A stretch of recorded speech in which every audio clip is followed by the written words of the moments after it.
Hey, this is the Pixel 2 XL, and this is the OnePlus 5T. We're going to put these two head to head and see exactly how they stack up, and at the end of it all, I'm going to tell you which one I think is the winner and why.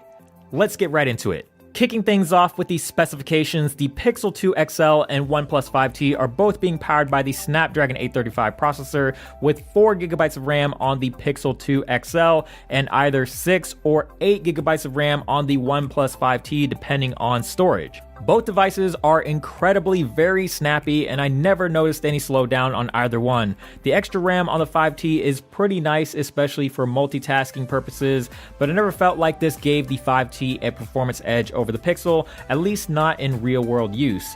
Everything from launching applications, browsing the web, watching videos, and playing graphically intense games all felt very smooth on both phones, and these are probably two of the most fluid Android phones on the market right now. You can thank a lot of that smooth performance to the clean and lightweight software experiences. The Pixel 2 XL is running the latest version of Android with 8.0 Oreo, which is just an absolute pleasure to use. It's the most refined version of Android yet, and it's all the small and subtle touches like the new animations, notification dots, picture-in-picture support, etc. that makes this version of Android so great to use.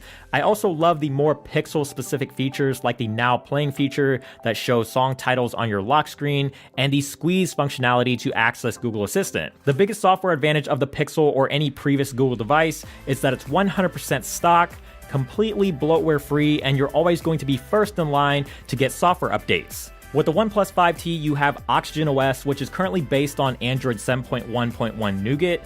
We should be seeing an update to Oreo soon, but Oxygen OS is basically stock Android, but with a lot of really great features and customization options that let you personalize the OS however you want. There's a built-in dark theme that looks awesome on the AMOLED screen, and I love that you can pick from a variety of different accent colors. There's a bunch of other things that you can do, like the status bar, for example, can be customized with different battery icons, and you can pick and choose which icons you want to appear in the status bar so that it doesn't get cluttered. You do get a few new features with this version of Oxygen OS, like Face Unlock, which isn't going to be as secure as the fingerprint sensor, but it does unlock the phone extremely quickly. You also have what OnePlus calls parallel apps, and this lets you run two instances of the same app, which is great for apps that don't support multiple accounts. This isn't exactly a groundbreaking feature since several other phones have something similar, but it is nice to see this feature popping up on more smartphones. On the outside, the Pixel 2 XL and OnePlus 5T are both constructed out of metal, but their approaches and design makes them look and feel completely different. The Pixel 2 XL has a more industrial design with rounded corners and some subtle tapers, but the flat sides and back makes it feel pretty blocky in comparison to the 5T's curvy pebble-like design. It's also taller, thicker, and wider than the 5T, so it's not quite as easy to use in one hand. It has sort of a two-tone look with a glass window on the back, which I'm personally a fan of, and I like that the metal is coated with a textured finish. It attracts fingerprints and gives a lot more grip over the smooth metal finish of the 5T, but I do think the 5T is the more comfortable feeling phone because of its heavy use of curves. Small bezels and 18:9 screens were all the rage in 2017, and Google and OnePlus were no exception to that trend. The Pixel 2 XL has a 6-inch AMOLED screen with Quad HD resolution, and the OnePlus 5T also has a 6-inch AMOLED screen, but has a resolution of 1080p instead. The Pixel 2 XL is obviously the sharper looking display, but the 5T's 1080p display is a very good looking panel. It's very contrasty and vibrant, and I like that the 5T's display has much thinner bezels than the Pixel 2 XL. The thicker bezels of the Pixel aren't that sexy to look at, but they do at least serve a purpose. You get stereo front-facing speakers, which are very loud and crisp, and the 5T's single bottom firing speaker just can't compare. You do, however, get a headphone jack with the 5T, which you don't get with the Pixel 2, even though the phone is still thick enough to house one. On the plus side, the Pixel 2 XL is IP67 certified against water and dust, whereas the OnePlus 5T is not, so you have to be a little more careful around the pool or sink. Both devices have fingerprint sensors on the rear, which is where I personally prefer it, and they're both very fast and accurate at unlocking, but the 5T does feel ever so slightly quicker due to its lack of a wake-up animation.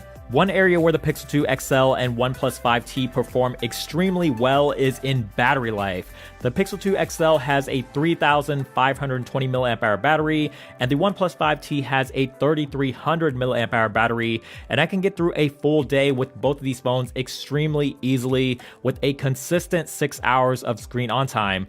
No wireless charging on either phone, unfortunately, but you do get Quick Charge 3.0 on the Pixel 2 XL and dash charging on the OnePlus 5T, which is incredibly fast at charging and also is a lot more efficient than Quick Charge when it comes to delivering power and regulating heat.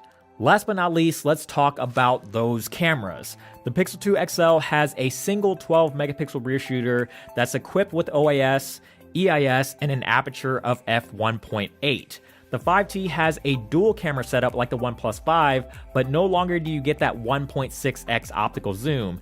It still has the same megapixel count with 16 on the main sensor and 20 on the secondary, but this time the secondary sensor is designed to help improve low light.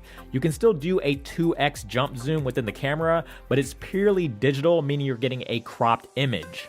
Both of these cameras do offer a portrait mode, but the way they go about achieving this is very different, and each of them have their respective pros and cons. Because the Pixel 2 XL only has one sensor, it actually uses machine learning to separate the subject from the background. This also means that portrait mode is possible on the front-facing camera, which you don't get on the 5T. What I like about portrait mode on the Pixel is that it always gives you a version with the blur and one without, which makes it pretty easy to gauge how much of a difference the bokeh makes, and it's always nice to have the image without bokeh just in case you prefer this look better. There is a crop factor with the portrait mode on the Pixel, so your photos are going to have a much more zoomed in look, whereas with the 5T you're getting the entire frame of the image. The bokeh isn't perfect on either camera, and depending on how complex the subject is, you will get photos where the blur bleeds onto the subject, but overall I prefer the Pixel 2 XL's portrait mode better because the bokeh looks a lot creamier and more convincing than the 5T. In good lighting situations, you can get some really nice shots out of both cameras, but the Pixel 2 XL does fare a lot better when it comes to contrast, sharpness, and overall dynamic range. Color reproduction on the Pixel 2 XL is also much more natural, while the 5T tends to produce more saturated looking photos. In certain situations, the extra saturation works well and makes the images pop, but sometimes it can feel a little too aggressive. Low light is where the Pixel 2 XL really comes out ahead of the 5T. The Pixel 2 XL's photos are brighter with more details in the shadows, and highlights look a lot cleaner and better exposed. You can also see a pretty significant difference in sharpness and detail when zooming in. So obviously when it comes to these two phones, price is going to play a big factor, and if you're looking for the best bang for your buck flagship smartphone, there's really no better deal than the OnePlus 5T. It's a couple $100 cheaper than the Pixel 2 XL, and with an all-metal build, a bezel-less screen, dual cameras, a blazing fast fingerprint sensor, and Oxygen OS, it provides incredible value. It's a very similar experience to the Pixel 2 minus the high price tag. If we were to take price out of the equation, the Pixel 2 XL would be my choice between these two phones, and it all comes down to a few reasons. The camera performs better, especially in low light. It's IP67 certified, you get stereo front-facing speakers, and you'll always be up to date with the latest software, which to me is a huge perk, and that makes the Pixel 2 XL worth the extra cost. So that pretty much wraps up this comparison between the Pixel 2 XL and the OnePlus 5T. Which one would you choose? Let us know down in the comment section below. And of course, if you enjoyed this video, please give it a thumbs up. We definitely appreciate it. And subscribe to the channel, which is also down below if you haven't already. And hit that notification bell so you don't miss out on our future videos. And of course, check us out on social media, Instagram, Twitter, Snapchat, Google+. All that good stuff will be linked down below. And check the website as well, AndroidAuthority.com, because we are your source for all things Android.